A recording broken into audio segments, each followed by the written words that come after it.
नमस्कार, स्वागत है दोस्तों। आज की बड़ी खबरों में मुख्य समाचारों को आप तक पहुंचाएंगे एक एक करके। देश दुनिया की तमाम बेहद बड़ी खबरों को जानिए। जी हां दोस्तों, ताज़ा बड़ी खबरों को जानने के लिए आप चैनल को सब्सक्राइब कीजिएगा और घंटी के आइकन को जरूर दबाइए, जिससे कि लेटेस्ट न्यूज़ के नोटिफिकेशन आप तक पहले पहुंचे। दोस्तों, सबसे बड़ी खबर आ रही है, सोमवार को पेश होगा one nation one election bill. जी हां दोस्तों, आपको बताते चलें, केंद्र सरकार संसद के शीतकालीन सत्र में ही एक देश एक चुनाव विधेयक पेश करने जा रही है। इस बिल को सोमवार को लोकसभा में पेश किया जाएगा। वहीं दिल्ली, जम्मू कश्मीर और पुडुचेरी के लिए अलग से बिल पेश होगा। इस बिल की कॉपी सांसदों को सर्कुलेट कर दी गई है। विपक्ष लगातार एक देश एक चुनाव का विरोध करता आ रहा है। ऐसे में साफ समझा जा सकता है कि लोकसभा में सोमवार को कार्रवाई हंगामेदार रहने वाली है। दरअसल इस बिल को सरकार पेश करने के बाद जॉइंट पार्लियामेंट्री कमेटी यानी जेपीसी को भेजना चाहती है। दोस्तों, ये अपडेट है, एक देश एक चुनाव को लेकर सभी विपक्षी पार्टियों ने बुला ली है बड़ी बैठक।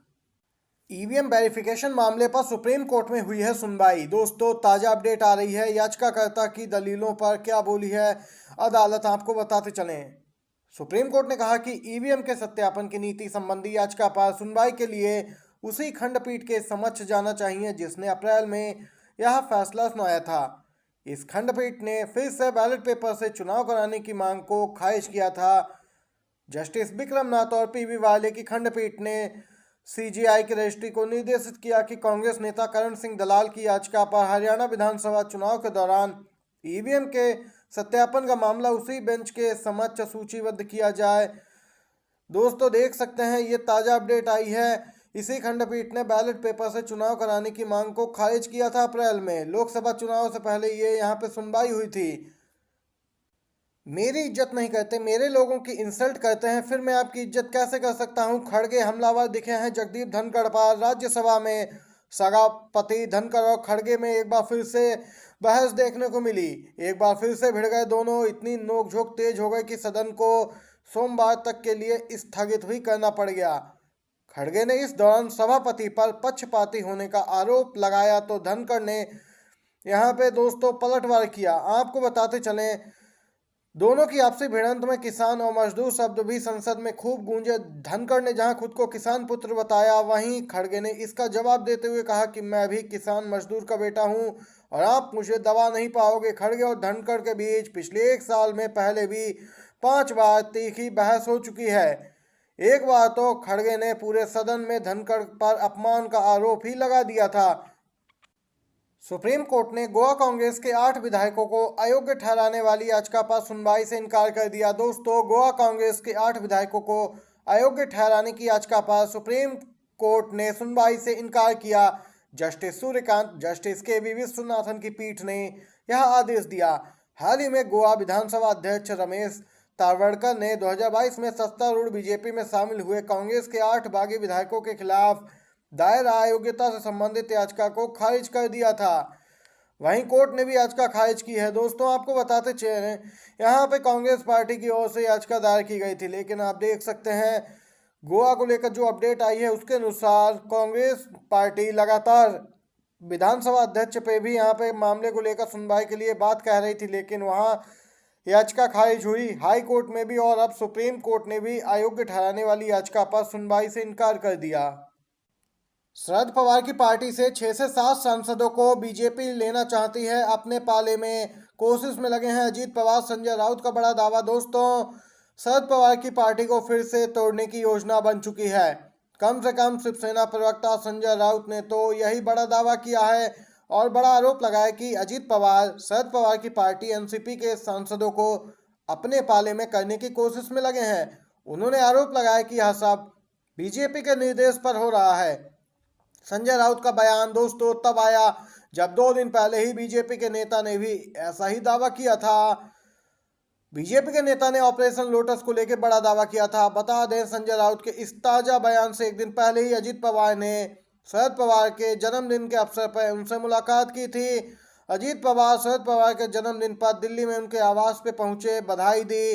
दोस्तों, इस मुलाकात के बाद कई तरह के कयास लगाए जाने लगे, लेकिन अजीत पवार ने सभी कयासों को खारिज किया। दोस्तों इसी के साथ अगली खबर की ओर चलते हैं।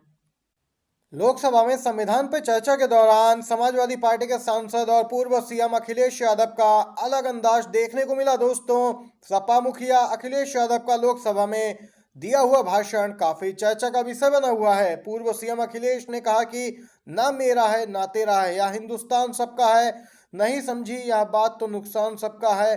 दोस्तों सपा मुखिया अखिलेश यादव ने लोकसभा में संविधान पे चर्चा के दौरान कहा, संविधान जितना भी अच्छा हो, यदि उसे लागू करने वाले लोग अच्छे नहीं होंगे तो परिणाम अच्छे नहीं मिलेंगे। इसके साथ ही उन्होंने कहा कि जब कभी भी हम लोगों को मौका मिलेगा तो जातीय जनगणना कराने का काम करेंगे। थोड़ी बहुत जो नौकरियां दी भी जा रही हैं उसमें दलितों पिछड़ों का कोई आरक्षण नहीं बचा है। दोस्तों यहाँ पर देख सकते हैं अखिलेश यादव ने जातिगत जनगणना की बात दोहराई है, जो कि इंडिया गठबंधन का मुख्य एजेंडा भी है और जिसकी बात कई मौके पर राहुल गांधी भी कह चुके हैं। प्रियंका गांधी के बयान को लोकसभा की कार्रवाई से हटाया गया। संसद के शीतकालीन सत्र के दौरान वायनाड सांसद प्रियंका गांधी सदन में सरकार पे जमकर बरसी। लोकसभा में उनके पहले भाषण के कुछ हिस्सों को हटा दिया गया। मौजूदा सरकार और नेतृत्व को कायर कहने वाले प्रियंका गांधी के बयान को लोकसभा की कार्रवाई से हटाया गया है।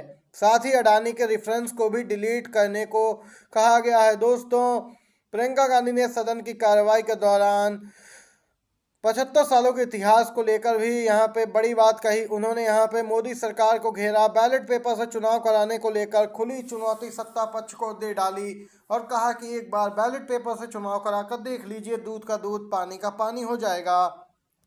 प्रियंका गांधी का दमदार भाषण सोशल मीडिया पे काफी वायरल हुआ। विपक्षी नेताओं ने इसकी बहुत तारीफ भी की। दोस्तों आप लोग कितने नंबर देंगे 1 से 10 तक में प्रियंका गांधी के भाषण को, जरूर लिखिए कमेंट बॉक्स में। अगली अपडेट की ओर बढ़ते हैं। कांग्रेस ने दिल्ली चुनाव के लिए 21 उम्मीदवारों की सूची जारी कर दी है। दिल्ली विधानसभा चुनाव 2025 में फरवरी माह में संभावित है। सूत्रों ने जो जानकारी दी उसके अनुसार कांग्रेस पार्टी भी अब यहाँ पे केंद्रीय चुनाव समिति की बैठक बुलाई थी और इसमें 21 उम्मीदवारों की कांग्रेस ने पहली सूची जारी की है। लिस्ट में सबसे प्रमुख नाम पूर्व सांसद संदीप दीक्षित का है, जो कि पूर्व मुख्यमंत्री शीला दीक्षित के बेटे हैं। दोस्तों आपको बताते चलें जिन्हें नई दिल्ली से कांग्रेस ने उम्मीदवार बनाया है। नई दिल्ली वह सीट है जहां पर पूर्व सीएम केजरीवाल मौजूदा विधायक हैं। 2013 के विधानसभा चुनाव में नई दिल्ली सीट पर इन्होंने दिल्ली के तत्कालीन सीएम और संदीप दीक्षित की मां शीला दीक्षित को पराजित किया था। दोस्तों आम आदमी पार्टी ने अभी तक 2 लिस्ट जारी की हैं और कांग्रेस ने पहली, जबकि बीजेपी की ओर से अभी तक कोई भी लिस्ट पर निर्णय नहीं लिया गया है। ये दोस्तों ताजा अपडेट निकल के आई दिल्ली विधानसभा चुनाव को लेकर। सभी बड़ी खबरें थी। वीडियो कैसा लगा आपको जरूर लिखिएगा कमेंट बॉक्स में। आप सभी का वीडियो देखने के लिए दोस्तों धन्यवाद।